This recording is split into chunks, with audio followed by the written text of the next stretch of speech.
வணக்கம். நாம இப்ப பாண்டியன் ஸ்டோர்ஸ் சீரியல்ல என்னெல்லாம் சுவாரஸ்யமான விஷயங்கள் நடக்குதுன்னு பார்க்கலாம் வாங்க.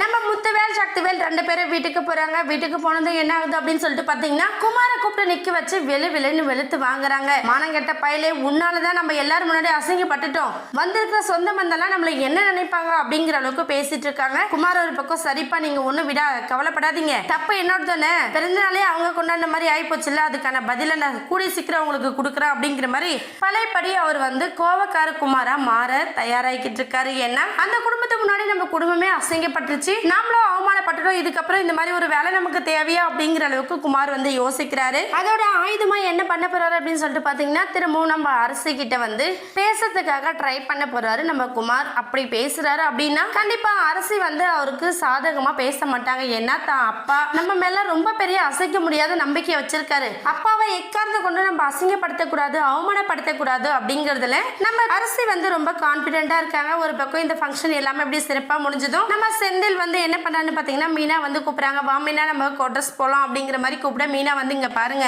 இன்னைக்குதான் கொஞ்ச நேரம் நான் ரொம்ப நாள் கழிச்சு சந்தோஷமா இருக்கேன், உடனே அந்த கோட்ரஸ்க்கு வா, அந்த செவத்துக்குள்ளேயே அடைஞ்சு கடை அப்படின்லாம் என்கிட்ட சொல்லாதீங்க, நான் வந்து இன்னைக்கு அத்தை வீட்டுக்கு தான் போக போறேன், அங்க இருந்துட்டு ஈவினிங் வேணா நான் வரேன் அப்படிங்கிற மாதிரி அவங்க சொல்றாங்க. இதை கேட்டதுமே செந்தில் வந்து என்னாச்சு உனக்கு, நீ ஏன் சொல்றது புரிஞ்சுக்க மாட்டேங்கிற, அங்க இருந்தாதான் நமக்கு சந்தோஷம், வா நம்ம போலாம் அப்படிங்கிற மாதிரி திரும்ப திரும்ப கூப்பிடுறாங்க. உடனே நம்ம மீனா வந்து சரிங்க அத்தை, நான் கிளம்புறேன், நீங்க எல்லாரும் வீட்டுல போயிட்டு சந்தோஷமா இருங்க, நான் கிளம்புறேன் அப்படிங்கிற மாதிரி மீனா வந்து கொஞ்சம் விரக்தியோட கிளம்புறாங்க. இன்னொரு பக்கம் ராஜு வந்து மீனாவை பெரிய துயரா, அக்கா நீங்க இல்லாம எனக்கு உண்மையிலேயே ரொம்ப கஷ்டமா இருக்கு, இருந்தாலும் பரவாயில்ல, நீங்க அங்க இருந்தாதான் உங்களுக்கு மரியாதை, மாமாவும் அப்பதான் உங்களை பெருமையா நினைப்பாருக்கா அப்படிங்கிற மாதிரி நம்ம ராஜு வந்து சொல்றாங்க. சொல்லிட்டு என்ன பண்றாங்கன்னு சொல்லிட்டு பாத்தீங்கன்னா எல்லாருமே அவங்கவுங்க வீட்டுக்கு கிளம்பிடுறாங்க. இந்த போட்டோஸ் எல்லாத்தையும் பார்த்து நம்ம பாட்டி ஒரு பக்கம் ரொம்ப சந்தோஷப்படுறாங்க. ரெண்டு குடும்பமும் ஒன்னா சேர்ந்து எடுத்த அந்த போட்டோவை பார்த்து இந்த மாதிரி ஒரு ஆசையை பாண்டியனோட பையன் கதிர் வந்து நிறைவேற்றுவா நான் கொஞ்சம் கூட எதிர்பார்க்கவில்லை, என் பேரப்புள்ள அந்த அளவுக்கு என்ன பெருமைப்பட வச்சுட்டோம் அப்படின்னு சொல்லிட்டு ரொம்ப எக்ஸைட்மெண்ட்டோட பேசிக்கிட்டு இருக்காங்க.